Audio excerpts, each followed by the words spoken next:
Wow.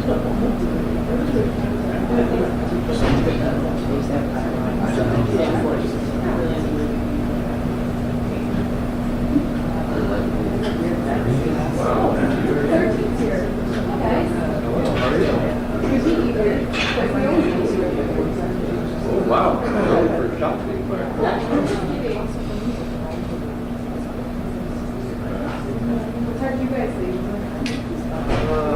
2 hours, 18 minutes ago. Oh my gosh, I haven't seen you.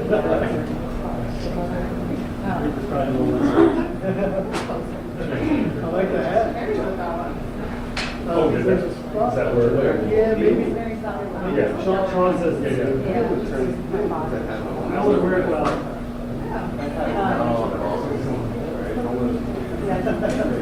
Just look at anyway. Bill, I'm going to turn this on now. You think it's good? Yeah, you can turn it on. Okay. Late summer, fall. Yeah. How are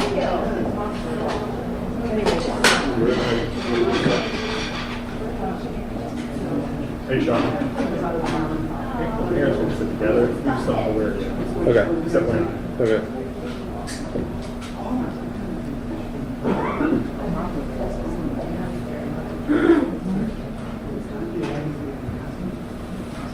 Forget it. Forget it. So, get a pot. Get a date. Yeah. Need some schmear on that?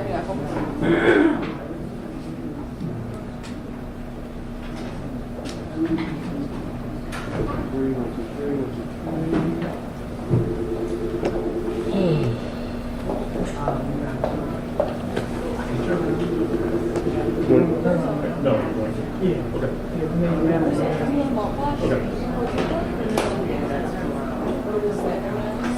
No, I can sit on it, making sure. Reading on the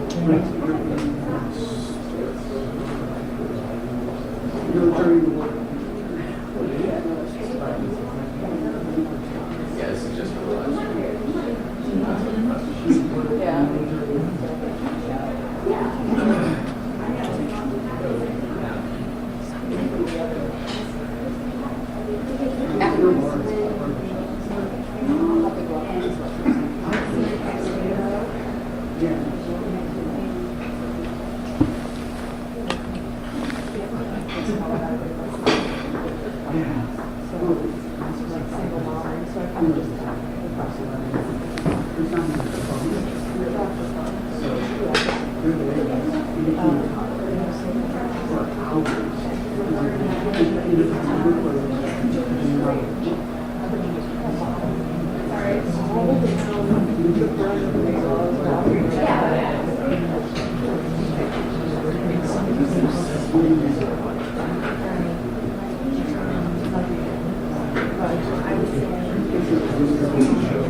Sorry, it's easy.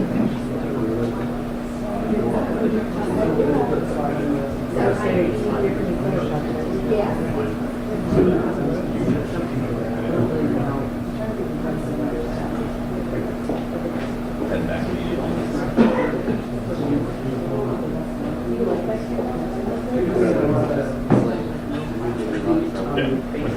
Oh, okay. I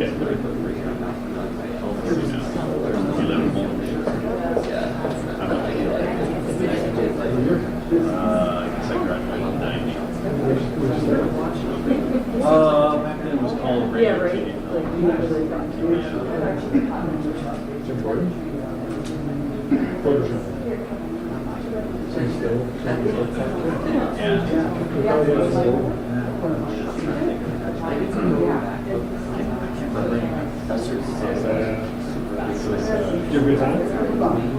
I love it.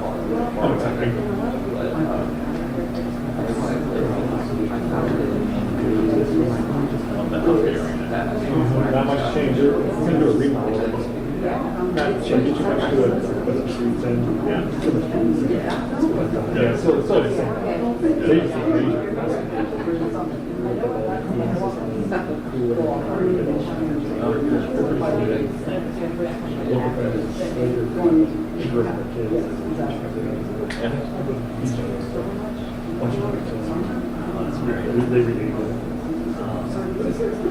I'm glad they did not now.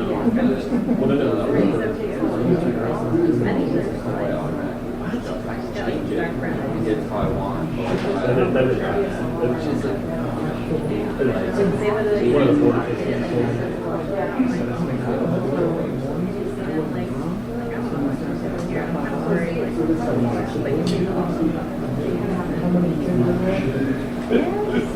they found out quickly now. Well, I mean,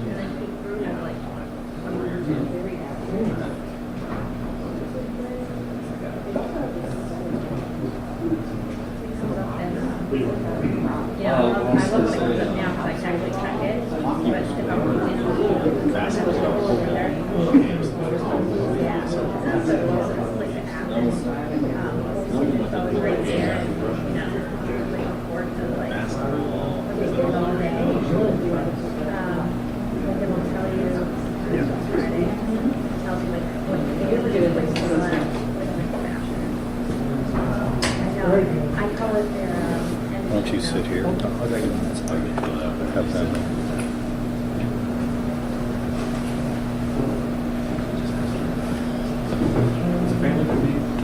Right here. Yeah.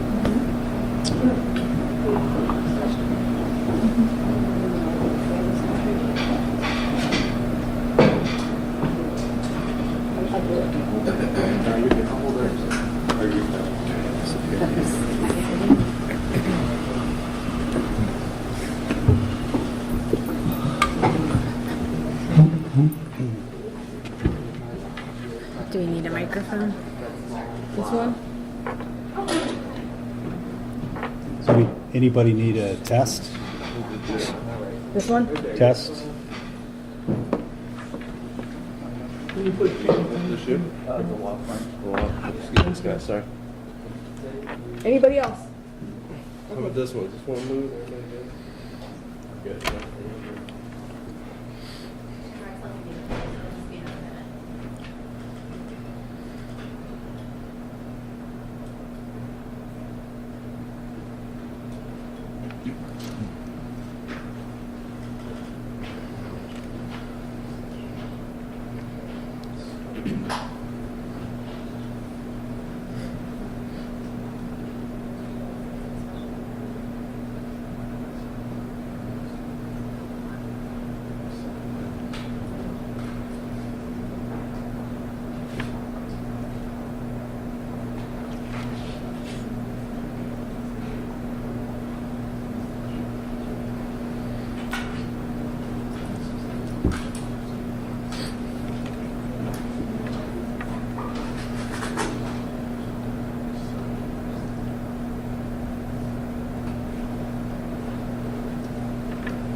Thank you all for being here this morning. My name is Rex Elliott, along with my colleague Sean Alto and our clients Cory and Shari Foltz.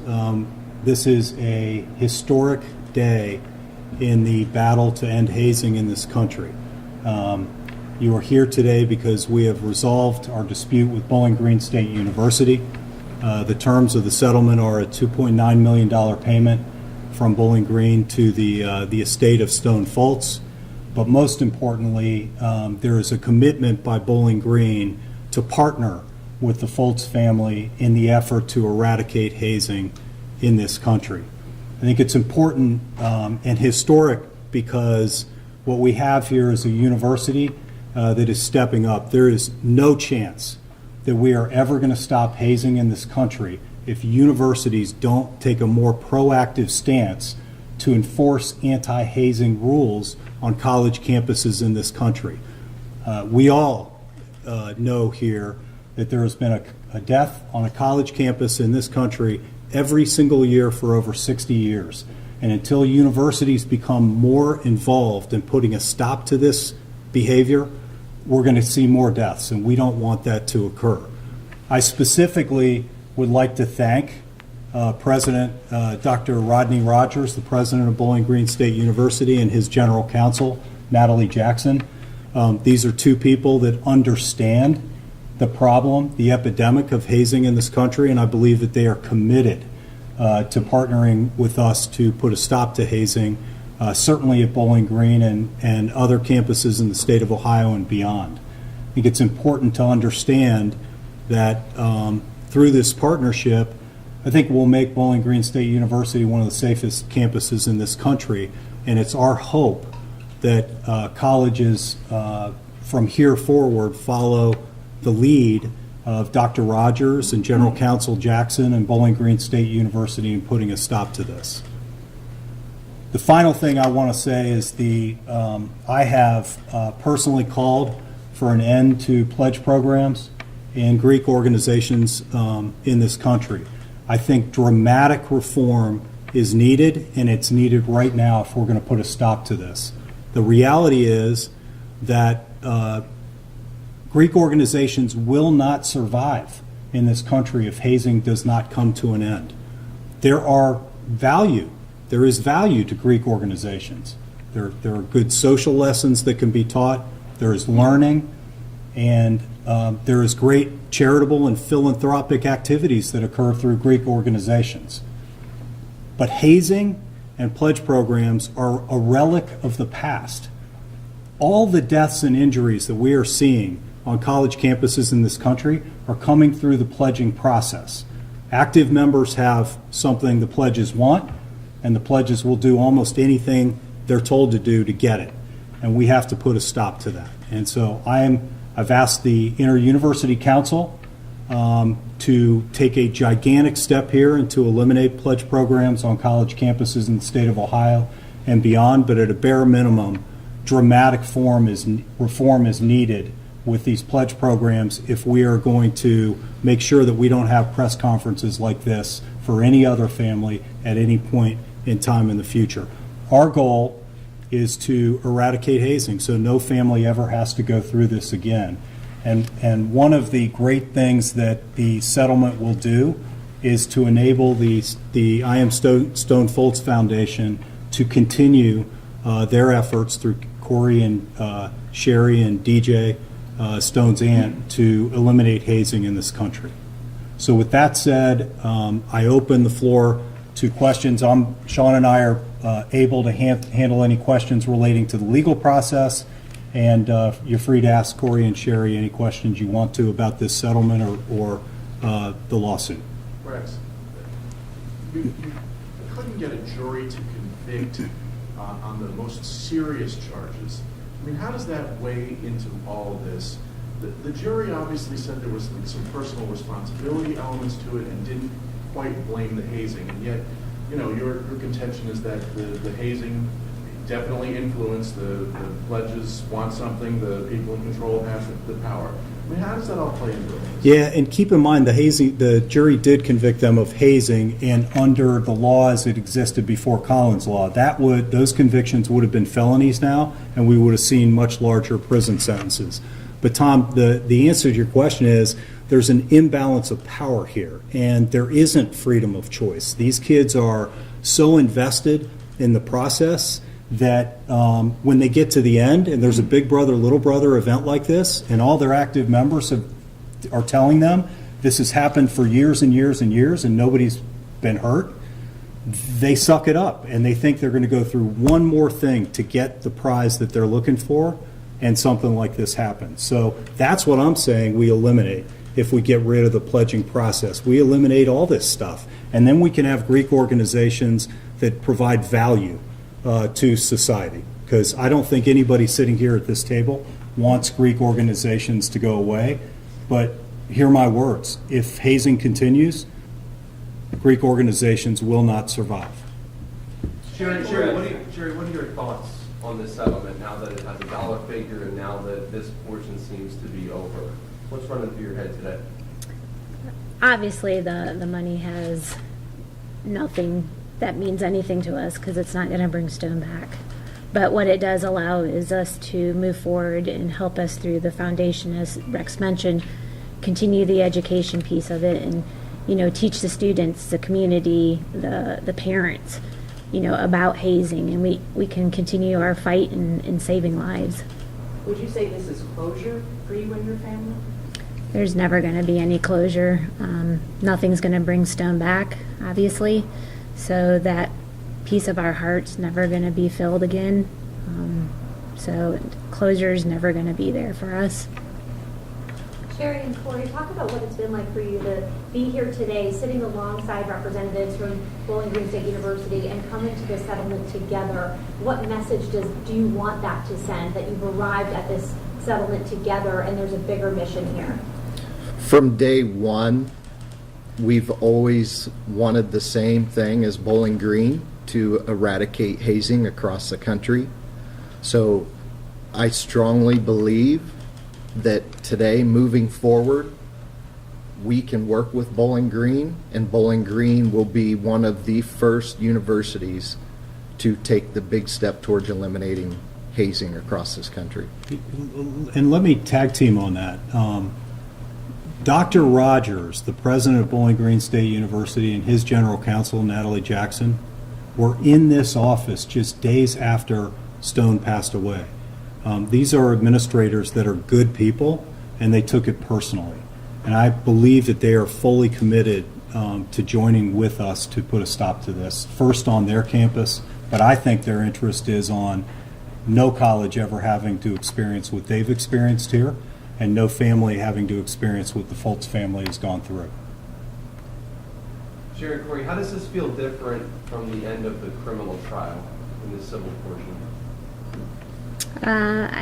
It's different because I feel like now we can move forward and we can continue to hopefully partner with BG and make progress in eradicating hazing.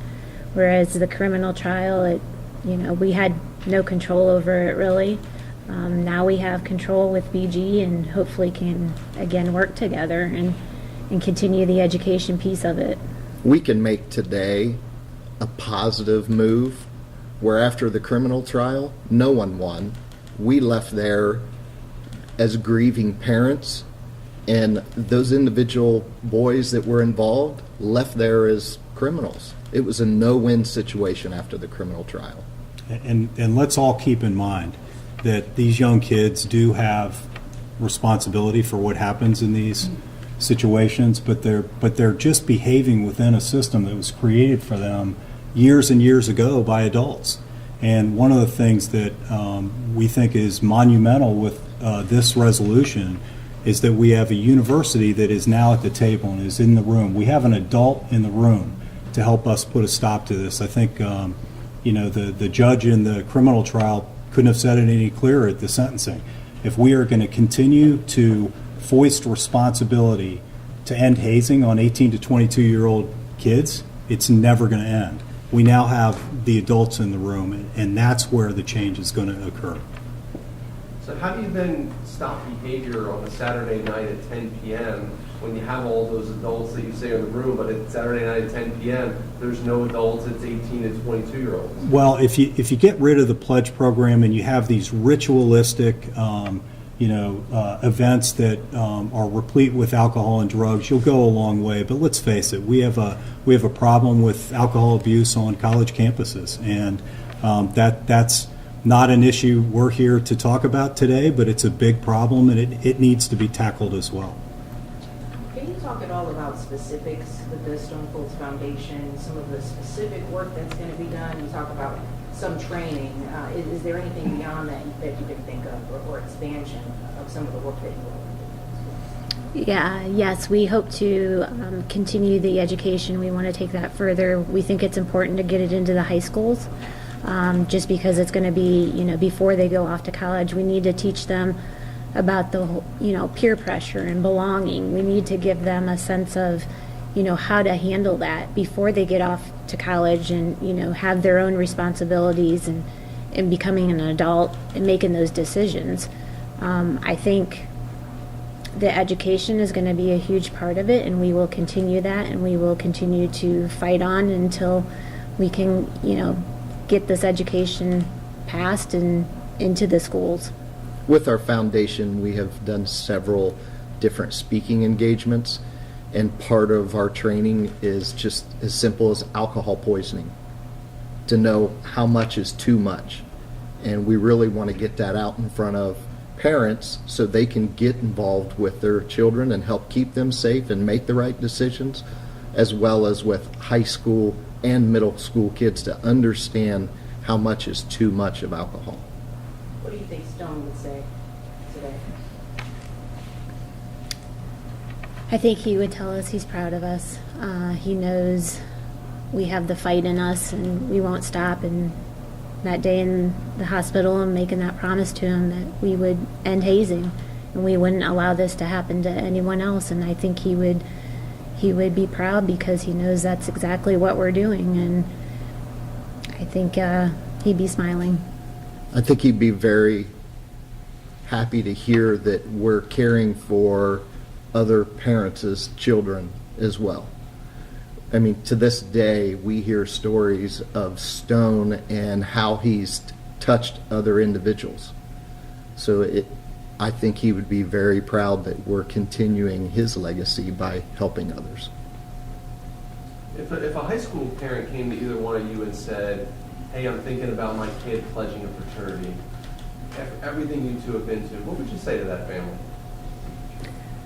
I personally would say, make sure you do your research. Research the university, research the Greek organizations, the sororities, whatever they're going to join, to make sure that they are well aware of any situations that the university may have had. Just gather as much information as they can. Even go to our foundation. They can learn a lot from there on hazing in itself. And that we're always going to be there, and if they have any questions, to please reach out.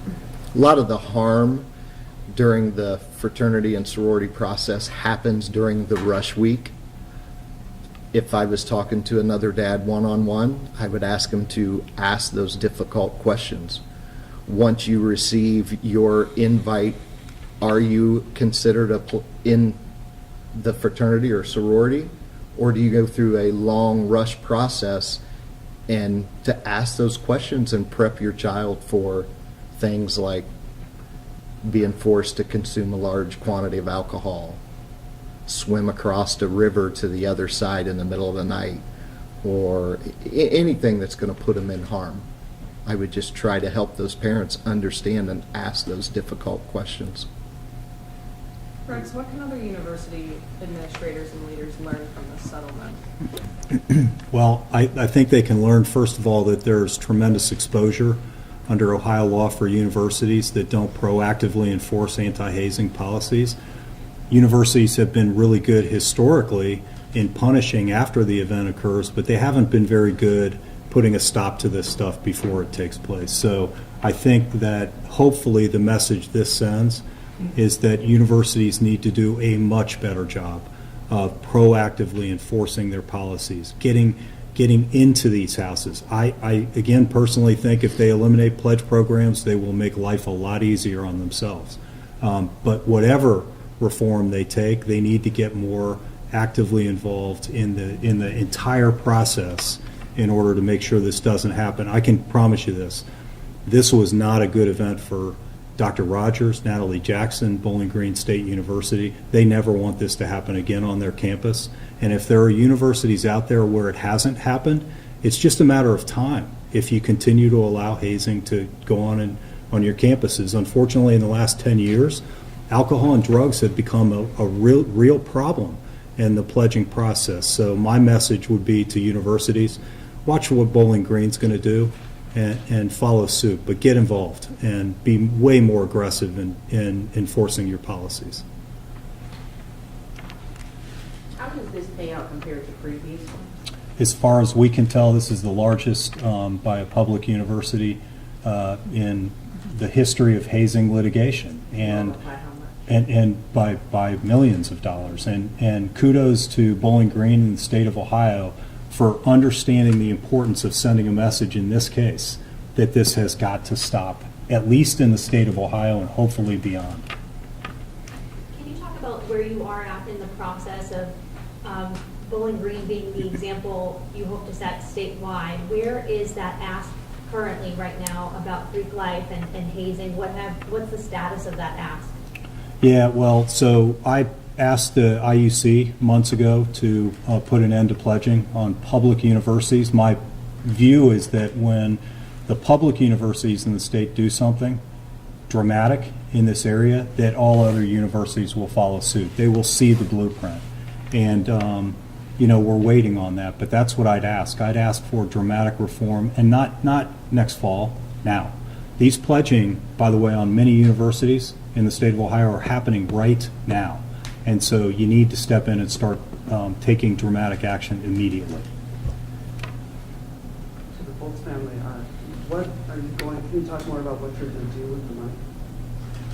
Yeah, like I said before, it will help us with the foundation, continuing the education, as well as, continuing to speak where we're asked to speak and telling our story of Stone. And it will also help, we give back to different organizations, sharing Stone's message of kindness. He was always about giving and helping others, so we will continue to donate to those organizations that we feel Stone would be proud of. And to tag team on that, we've all spoken at universities around the state of Ohio to get this message out, to educate these kids, to let them know what can happen if you go down this path. And I think it's really easy when something like this happens for people to say they're not listening. I have said all along, I think that's just not true. These kids are listening. We see it after the presentations. They are listening. Here's the problem. They think it's not going to happen to them. Jacob Krinn, Stone Foltz's big brother, was in the university presentation at Bowling Green when Evelyn Piazza and Kathleen Wyatt spoke about the deaths of their sons in hazing. And 4 months later, he's participating in this big little event. That's the problem. They think it's not going to happen to them, and we're here to say it can happen to you, whether it's you get hurt or you die, or whether it's you're on the other side, right? You're in the criminal justice system, you're expelled from college, you've got a black check mark next to your name for the rest of your life. It can happen to you, so don't do it.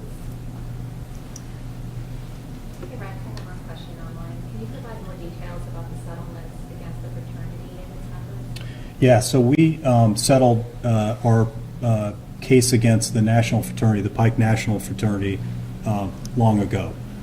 We've also settled our claims against many of the individuals as well. There are only a few that are left. This is obviously the most important because, as we've said, in the civil justice system, all you can do at the end of the day from a jury is get money, and this has never been about money. It's about change. And we think the settlement today will enable the foundation to continue its efforts, but also the importance of this settlement in Bowling Green being willing to partner with us to reform and to put a stop to this is so critically important. So there are a few remaining claims out there, but for all intents and purposes, this is the most important settlement we've reached in this case. Good. Anything else? Thank you for joining us today. We really appreciate you taking the time, and some of you traveled far to come here, so we appreciate your efforts today. Great. Thank you. Thank you. Dave, that's it.